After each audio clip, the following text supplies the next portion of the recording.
Assalamualaikum warahmatullahi wabarakatuh. Semoga Allah melimpahkan keselamatan, rahmat dan keberkahan untukmu.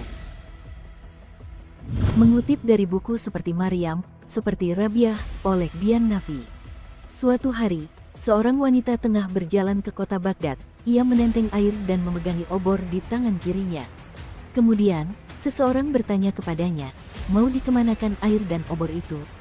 Wanita itu pun menjawab, aku hendak membakar surga dengan obor dan memadamkan api neraka dengan air.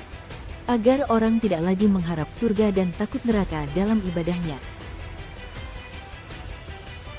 Sebelum saya lanjutkan, bantu like, subscribe, komen, dan share video ini ya saudaraku. Demi untuk keberlangsungan channel Islam terpopuler. Terima kasih. Rabiah Al-Adawiyah, atau dikenal juga dengan nama Rabiah Basri. Ia adalah sufi perempuan yang dikenal dengan kesucian dan kecintaannya terhadap Allah Subhanahu wa Ta'ala. Ia merupakan wanita beraliran Sunni pada masa dinasti Umayyah yang menjadi pemimpin dari murid-murid perempuan dan Zahidah.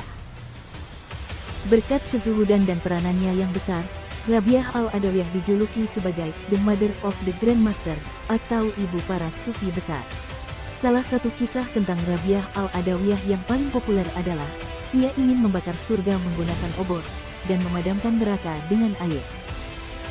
Rabiah Al-Adawiyah lahir di kota Basrah, Irak, sekitar abad ke-8, tahun 713 sampai 717 Masehi. Rabiah merupakan anak keempat dari keluarga yang terbilang miskin. Ayahnya bernama Ismail. Ketika malam menjelang kelahiran Rabiah, kondisi perekonomian sang ayah sangat buruk. Ismail tidak punya uang dan penerangan untuk bisa menemani istrinya melahirkan.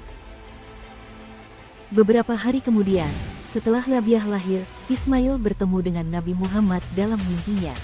Di dalam mimpi itu, Nabi Muhammad mengatakan kepada Ismail untuk tidak bersedih, karena Rabiah kelak akan tumbuh menjadi seorang wanita yang mulia. Sejak kecil, Rabiah sudah dikenal sebagai anak yang sangat pintar dan taat beribadah. Beberapa tahun berselang, ayahnya meninggal dunia, yang kemudian disusul oleh sang ibu. Sehingga, sejak kecil Rabiah sudah menjadi yatim piatu.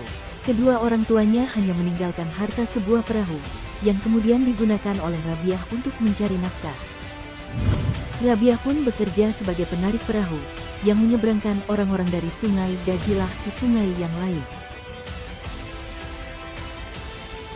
Saat Basrah dilanda bencana alam dan kemarau panjang, Rabiah bersama ketiga saudaranya memilih untuk berkelana ke berbagai daerah demi bertahan hidup. Namun, dalam pengembaraannya, Rabiah terpisah dengan ketiga saudara perempuannya. Nahasnya, Rabiah yang hanya seorang diri diculik oleh sekelompok penyamun, dan ia dijadikan hamba sahaya, dan dijual seharga 6 dirham kepada seorang pedagang. Selama beberapa waktu, Rabiah harus hidup di dalam kesengsaraan yang teramat dalam. Suatu malam, Rabiah bermunajat kepada Allah. Apabila dapat bebas dari perbudakan ini, ia berjanji tidak akan berhenti beribadah kepada Allah. Tidak disangka, doa Rabiah langsung terjawab. Saat sedang sholat malam, tiba-tiba majikannya dikejutkan dengan sebuah lentera yang bergantung di atas kepala Rabiah tanpa sehelai tali pun. Cahaya tersebut bagaikan lentera yang menyinari seluruh rumah, atau yang disebut sakinah, yang berarti cahaya rahmat Tuhan dari seorang muslimah yang suci. Melihat peristiwa aneh ini, sang majikan merasa takut, sehingga Rabiah dibebaskan. Setelah tidak lagi menjadi hamba sahaya, Rabiah pergi ke padang pasir dan tinggal di sana. Di tempat inilah Rabiah menghabiskan waktunya beribadah kepada Allah. Bahkan, Rabiah juga memiliki majelis yang dikunjungi oleh banyak murid. Semasa hidupnya, Rabiah memberikan seluruh hidupnya hanya untuk Allah. Tidak ada satupun di dunia ini yang dicintai Rabiah kecuali Allah. Saking ikhlasnya Rabiah beribadah kepada Allah, hingga hatinya tidak ada sedikit pun takut terhadap neraka, ataupun mengharap surga.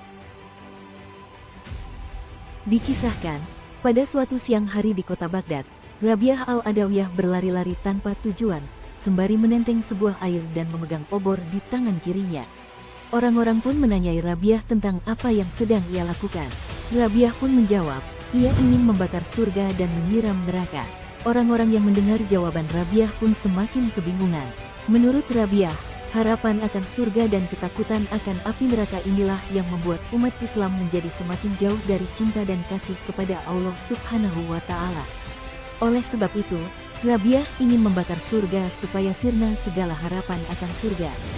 Dan ia juga ingin menyiram api neraka supaya lenyap segala rasa takut umat Islam terhadap panasnya api neraka.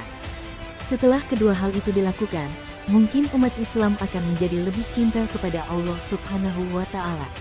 Karena cinta itulah, seorang muslim bisa melakukan ibadah tanpa ada pengharapan terhadap surga dan ketakutan terhadap api neraka. Sekembalinya Rabiah dari Mekah untuk melaksanakan ibadah haji, kesehatan sang sufi perempuan ini mulai menurun. Rabiah diperkirakan meninggal dunia di usia 83 tahun pada tahun 1801. Jasadnya dikebumikan di Basrah, Irak. Wallahu a'lam bishawab. Wassalamualaikum warahmatullahi wabarakatuh.